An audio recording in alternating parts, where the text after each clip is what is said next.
Do you just talk, speak well, or communicate ideas? Doing what's most comfortable, what's easiest and uncomplicated isn't always the best way to communicate your point effectively. Hello there. I'm Dr. Jennifer Hicks, the self proclaimed smart A lady doc. Recently, I've had quite a few requests for coaching on public speaking. These requests are for help with verbal delivery, body language, gestures, self confidence, and to connect better with the audience. Clients come from all walks of life and cultures, and they feel the lack of the qualities necessary to communicate their messages powerfully and effectively. So let's look at a few key points that are essential for speaking well. One, focus on speaking from your heart. You must genuinely believe in what you're saying. Letting your personality come through allows the audience to trust you more.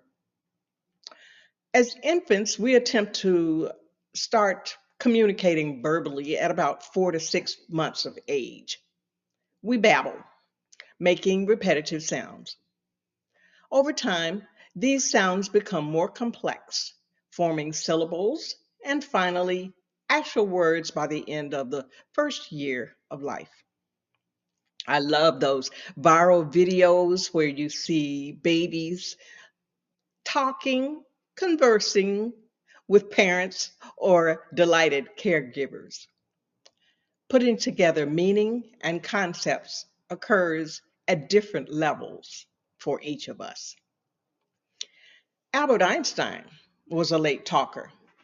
Beginning to speak at only age 3 or 4, he was even known to throw a temper tantrum or two, as most little ones do. Hence, the term Albert Einstein syndrome describes children who are late talkers. That didn't hold him back from his intellectual achievements. So be confident. Remember, learning to enhance your speaking abilities is a journey that can occur at any stage of your life. Let Einstein's story inspire you to keep learning and growing. I am no Einstein. This information was gathered by the Ohio Alliance to End Sexual Violence. Number two, know your audience. Learn as much about your audience as you can ahead of time. Be mindful of where your words are coming from and who you are speaking to, from where you speak and to whom you speak, where you're at and where you're coming from. That statement contains different perspectives for different audiences. Can you hear them? They're in there, but that's a subject for a whole nother time. Watch for feedback and reactions. Be flexible enough to adjust your message when it doesn't seem to be going over well.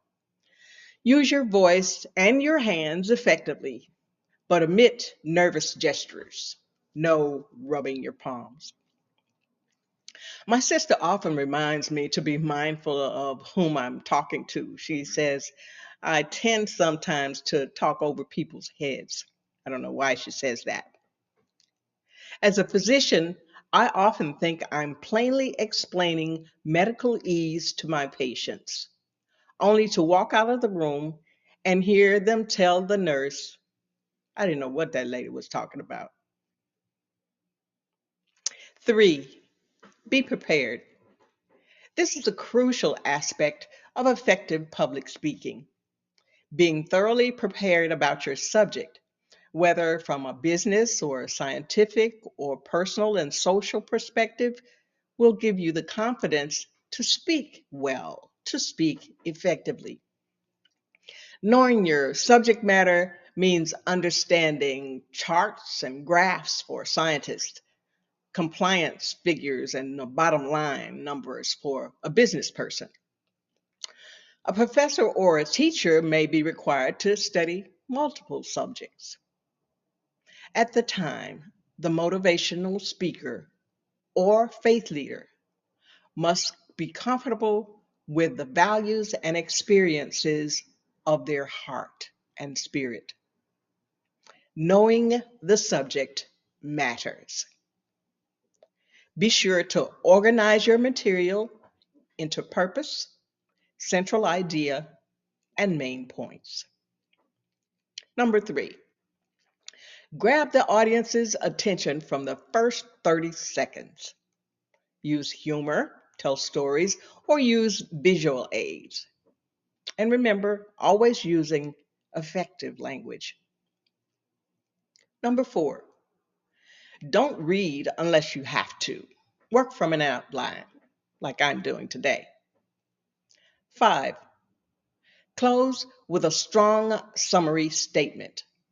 Clearly and almost linear, straight down the line. Repeat what you have said. Nervousness is normal. Having some nerves is a good thing, making more for alertness and being ready to accomplish your goal, to give your best performance. The old saying that practice makes perfect, it doesn't really hold true when public speaking. Good communication is never perfect. You may not be able to shake off your nerves, but you can minimize them. Happy speaking. And as always, I wish you health, love, peace, and smarts.